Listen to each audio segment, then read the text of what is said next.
بڑی ناشکری ہوگی اگر مشاہد کی مجلسوں میں مشاہد کی باتوں کا تذکرہ نہ کیا جائے۔ علامہ قطب الدین دمشقی رحمۃ اللہ تعالیٰ علیہ رسالہ مکیہ کے اندر فرماتے ہیں کہ کسی بھی کلمے کا اثر قائل پہ مرتب کرنے کے لیے 4-5 خصلتوں کا ہونا ضروری ہے۔ صاحب رسالہ کیا فرماتے ہیں؟ کسی بھی ذکر کا اثر ذاکر پہ مرتب ہونے کے لیے، کوئی بھی ذکر ہو اس میں سے سبحان اللہ بھی ایک ذکر ہے۔ ہمارے طلبہ بیٹھے ہوئے ہیں، ہر عام میں عام اپنے ہر خاص فرد کو شامل ہوا کرتا ہے، عام کے لوگ بتا دیا خاص سنا جائے گا۔ ذکر عام ہے، سبحان اللہ ایک خاص قسم ہے۔ کسی بھی ذکر کے اثرات کو ذاکر پہ مرتب ہونے کے لیے ذاکر کے اندر 5 خصلت ہونی چاہیے۔ پہلی خصلت یہ ہے کہ سب سے پہلے ذاکر جانے کہ وہ کیا کہہ رہا ہے۔ ذکر کا اثر کب مرتب ہوگا ذاکر پہ؟ جبکہ ذاکر جانے وہ کیا کہہ رہا ہے۔ بغیر یہ جانے جب تک نماز کا اثر مرتب نہیں ہوگا جو تمام ذکروں میں اہم ذکر ہے، تو پھر اور کے ذکر کا اثر مرتب ہوگا۔ قرآن میں اللہ نے فرما دیا لا تقربوا الصلاۃ حتى تقولوا حتى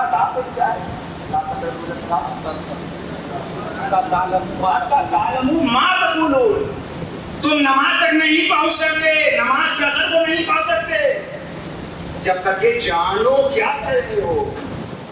تو بغیر جانے کہنے سے نماز کا اثر مرتب نہیں ہوگا تو اور کسی کا اثر مرتب ہوگا۔ شیخ فرماتے ہیں کہ سب سے پہلا امر اور سب سے پہلی شرط ہے ذکر کے اثر مرتب ہونے کے لیے کہ ذاکر جانے کیا کہہ رہا ہے۔ اللہ کا شکر ہے کہ سبحان اللہ کیا کہہ رہے ہیں، اس کا مفہوم کیا ہے وہ آپ سمجھ گئے نا، جانے۔ دوسری چیز کہ ذاکر جو ذکر کر رہا ہو ہر درجہ اپنے مذکور کی احترام و تعظیم کے ساتھ کر رہا ہو۔ ذاکر کیا کرے؟ ذکر ہر درجہ جسے ذکر کر رہا ہے اپنے قلب سے مزید جس حد تک ہو سکے تعظیم و احترام کے ساتھ ذکر کرے۔ ورنہ جان کر کے ذکر کرنا تعظیم کے ساتھ بھی ہوتا ہے، تعظیم کے بجائے بھی ہوتا ہے۔ 4 گھنٹہ پولیس والے جب مارتے ہیں چور کو تو وہ چور جا کر اپنے ساتھیوں کے بیچ بتاتا ہے نا کہ آج 4 گھنٹہ ہم کو لگا ہے۔ چور والے اپنے اصطلاح میں پولیس کو ماما کہتے ہیں۔ اب یہ اصطلاح عامہ ہو یا ہمارے علاقہ کے چوروں کی اصطلاح ہو، اب وہ ڈنڈا کھانے والا جو پولیس کا ذکر کرتا ہے، آپ مجھے بتا دیجیے کیا پولیس کو قدر کی نگاہ سے دے کر کے عزت کی نگاہ سے دے کے؟ اس لیے پولیس کے ڈنڈے کا اثر چور کی زندگی میں کبھی بھی مرتب نہیں ہو سکتا ہے۔ پولیس کے ڈنڈے کا اثر چور کی زندگی میں کبھی بھی مرتب نہیں ہوگا۔ میں حکومت ہند کو خصوصاً اور ان ساری حکومتوں کو عموماً دعوت دیتی ہوں جہاں پہ افراتفری کا شکار ہے کہ آپ حکومت کے زمام کو ایسے ہاتھوں میں رکھیں، قانون کو ایسے ہاتھوں میں دیں جو ڈنڈے سے زیادہ اپنے وجود کو رعایا کی نظروں میں موجود ہے۔ جب تک یہ خصلتیں حکومتوں کے اندر نہیں ہوگی قانون پہ عمل اور اس کا اثر کبھی بھی مرتب نہیں ہو سکتا ہے۔ دوسری چیز یہ ہے کہ مذکور احترام کی نظر سے ہو، احترام کی نظر سے اس کا ذکر کیا جائے۔ تیسری شرط یہ ہے ذکر کے اثر کے مرتب ہونے کے لیے، تیسری شرط یہ ہے ذکر کے اثر کے مرتب ہونے کے لیے کہ وہ محض تمنا کی جہت سے ذکر کرنے والا نہ ہو۔ احترام کی نظر سے ذکر کرنے کی بھی 2 صورت ہوتی ہے، ایک تمنا ہے، ہم بھی پرائم منسٹر بن جاتے ہیں، پرائم منسٹر ہونے کا ذکر کیا، لیکن ایک تمنا ہے۔ بوڑھا کو جوانی لوٹنے کی تمنا کرنے میں کیا پیسہ لگنے والا ہے؟ بوڑھا اپنی جوانی کو لوٹانے کی تمنا کرتا رہے لیکن تمنے سے اثر مرتب نہیں ہوتا۔ اثر مرتب ہونے کے لیے ضروری ہے کہ اس ذکر کے جو تقاضے ہیں ان تقاضوں پہ عمل کیا جائے، اس ذکر کے جو تقاضے ہیں اس پہ عمل کیا جائے۔ آپ کو بھوک لگی ہوئی ہے، گیٹ کے بیٹھ گئے، کیا بتائیں ہم کو بھوک نہیں لگتی تھی لیکن آج لگ گئی، کیا بتائیں بھوک لگ گئی ہے۔ 10 لوگوں سے بیان کریں گے یہ خانقاہ ہے، ممکن ہے کہ کوئی شاہد دل مل جائے رات کو بھی لے جائے گا بریانی کھلا دے، لیکن باہر اگر آپ کہتے رہیں کہ بھوک لگی ہے تو اس سے آپ کی بھوک کے ختم ہونے کا اثر آپ پہ مرتب ہے۔ بھوک لگی ہے تو اس کو ختم کرنے کے لیے جو لوازمات ہیں اسے انجام دیجیے، تب جا کر پیسہ ہے دکان سے لیجیے کھائیے, نہیں ہے تو قرض لے لیجیے کسی سے, کھائیے کھائیے رکھا نا تو ختم ہو جائے گی, صرف تمنا سے ختم مرتب نہیں ہوتا. اس کے علاوہ پانچویں چیز شیخ فرماتے ہیں کہ ان یکون بجمیل ہمم متوجہا الی اللہ تعالی, ذکر کا اثر ذاکر میں کم مرتب ہوگا کہ وہ ہر لمحہ پوری توجہ کے ساتھ اللہ رب العزت کی طرف متوجہ ہے, ہر لمحہ پوری توجہ کے ساتھ اللہ رب العزت کی طرف متوجہ ہو. دکان میں بیٹھا ہو نظر اس کی سامان پہ توجہ اللہ کی طرف ہو, کپڑا سلنے بیٹھا ہو نظر اس کی کپڑے پہ توجہ اللہ رب العزت کی طرف ہو, سڑک پہ چل رہا ہو نظر دائیں بائیں آگے پیچھے ہو توجہ اللہ کی طرف ہو. واہ ہما وہ بے ہما تو رہ صدا تاکہ حاصل ہو تجھے فضل پر. کہیں گے مولانا صاحب کی الٹی ملٹی کہاں سے آپ نے سکھانی شروع کر دی کہ رہے وہی کہ اور اس پہ توجہ نہ رہے.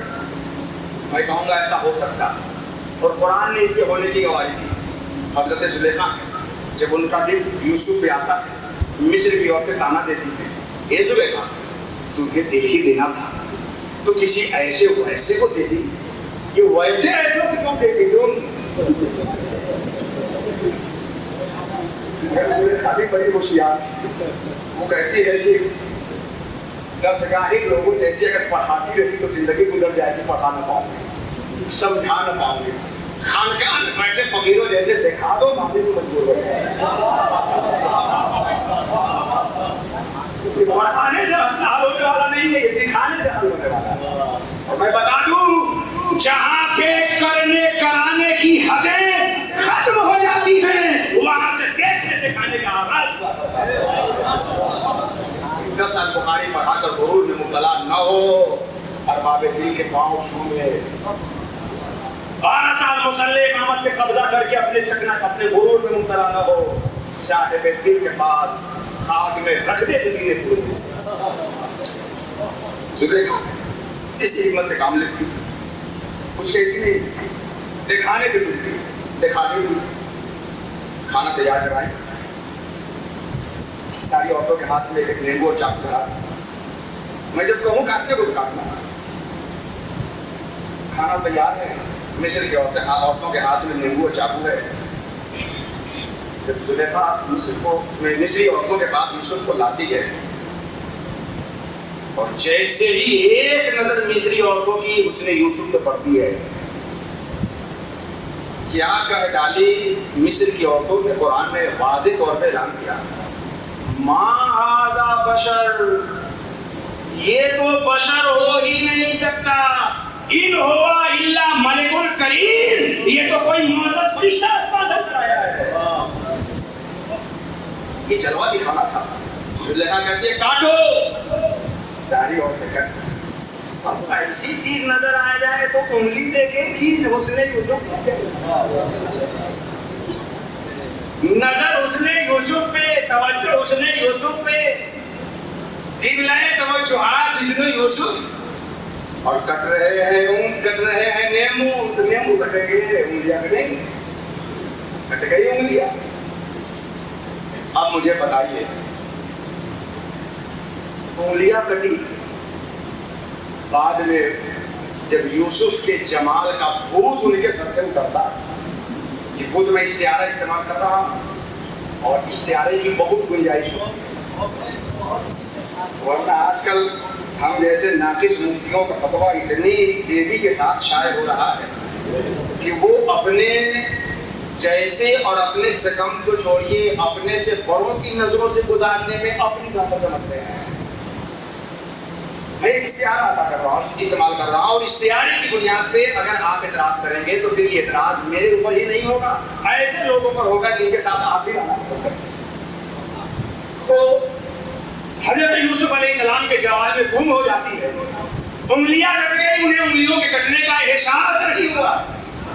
میں کہنا چاہتا ہوں ایسا ہو سکتا ہے کہ درد ہو مگر اس کا احساس نہ ہو, انگلی کٹے مگر اس کا احساس نہ ہو.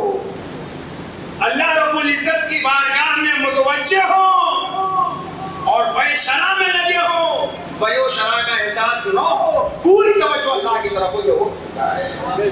جب انگلی کے کٹنے کا احساس نہ ہو تو اس سے زیادہ تر بے شرع کا نقصان ہوتا ہے کیا؟ جب اس عظیم نقصان کا احساس اس نے یوسف سے نہ روک سکا تو پھر اور کون نقصان اس نے یوسف سے روک سکتا؟ اس لیے ہمیں دنیا کا کوئی نقصان اللہ رب العزت کی مرضی کو حاصل کرنے سے نہ روکے، اور ہمیں اس سلسلے میں پوری توجہ اللہ رب العزت کی طرف متوجہ کر کے سبحان اللہ بحمدہ و سبحان اللہ العظیم زبان پہ رہے، اور مامورات شریعہ سے سبحان اللہ بحمدہ و سبحان اللہ العظیم کا پورا مجسمہ بناتے ہیں۔